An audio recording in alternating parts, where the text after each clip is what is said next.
ನಮಸ್ಕಾರ ಸ್ನೇಹಿತರೆ, ನಾನು ಹನುಮಂತ್ ಮಾಗಿ. ಸ್ನೇಹಿತರೆ, ಈಗ ಒಂದು ಬಿಗ್ ಬಾಸ್ ಕಡೆಯಿಂದ ಒಂದು ಪ್ರೋಮೋ ಬಂದಿದೆ. ಈ ಒಂದು ಪ್ರೋಮೋದಲ್ಲಿ ಜನಗಳು ಒಂದು ಲೆಟರನ್ನು ಬರೆದು ಕಳಿಸಿರ್ತಕ್ಕಂತಹ ಮಾಹಿತಿ ಇದೆ. ಆ ಲೆಟರ್ನಲ್ಲಿ ಬರೆದು ಕಳಿಸಿರ್ತಕ್ಕಂಥ ಅಂದರೆ ಜನರ ಅಭಿಪ್ರಾಯ ಇರುವಂಥದ್ದು, ಅದು ಸುಳ್ಳು ಆಗೋದಕ್ಕೆ ಸಾಧ್ಯವಿಲ್ಲ.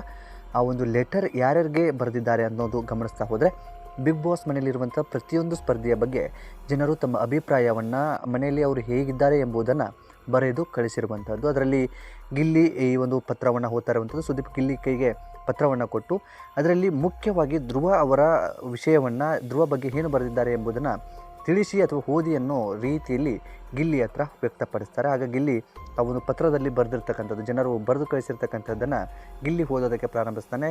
ಆ ಒಂದು ಪತ್ರದಲ್ಲಿ ಹೀಗೆ ಬರೆದಿರ್ತಾರೆ: ಡಮಾರ್ ಡುಮಾರ್ ಡುಕ್ಕ, ಈ ಒಂದು ವಾರ ಅಥವಾ ಈ ವಾರ ಇವತ್ತು ಈ ಧ್ರುವ ಮನೆಗೆ ಹೋಗೋದು ಪಕ್ಕ ಅನ್ನೋ ರೀತಿಯಲ್ಲಿ ಬರೆದಿರ್ತಾರೆ. ಹೊರಗಿನ ಜನರ ಅಭಿಪ್ರಾಯ ಕೂಡ ಇದೆ. ಇದೆಲ್ಲವೂ ಕೂಡ ಗಮನಿಸ್ತಾ ಹೋದರೆ ಖಂಡಿತವಾಗಿಯೂ ಈ ಒಂದು ವಾರ ಧ್ರುವ ಈ ಒಂದು ಸಂಡೇ ಮನೆಯಿಂದ ಹೊರಗಡೆ ಹೋಗೋದಕ್ಕೆ ಸಾಧ್ಯವಿದೆ.